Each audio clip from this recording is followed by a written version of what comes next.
మధ్య మా బంధువులది ఏదో ప్రోగ్రామ్ ఉంటేను, పొడుగు ప్రోగ్రామ్ మంత్రాలయం అంటాం. మంత్రాలయం అదొక పెక్యులియర్ ఏరియా.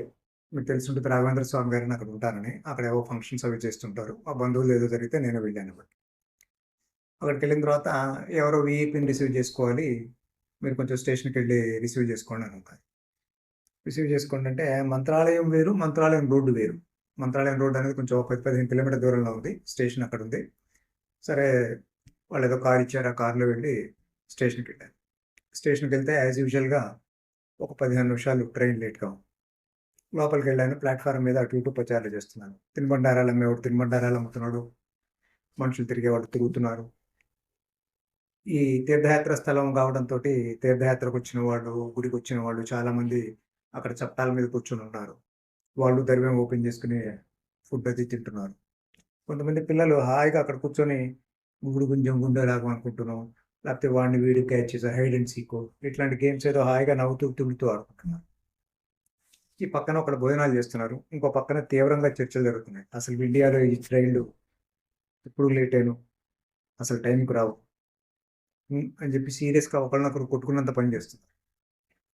ఇక్కడ పిల్లల మటుకు చూస్తే హాయిగా ఎంత టైం అయినా హాయిగా వాళ్ళ గోల వాళ్ళు ఆడుకుంటున్నారు ట్రైన్ వచ్చే వరకు. ఈ లోపల ట్రైన్ రానే వచ్చింది. అందరూ ఎక్కాల్సిన వాళ్ళందరూ ఎక్కారు. మా వాడు దిగనే దిగాడు. వాడిని తీసుకొని నేను బయలుదేరాను. మీరు గమనించండి. ఏదో ట్రైన్ లేట్ అయిపోయిన తర్వాత పెద్ద కొంపేం మునగదు. చాలా సార్లు మనమేమి బిల్ గేట్స్‌మి కాదు. లేకపోతే చంద్రబాబు నాయుడుమి కాదు. అంచేత అంత తొందరపడి ప్రతి వాళ్ళని అనేసేయకండి.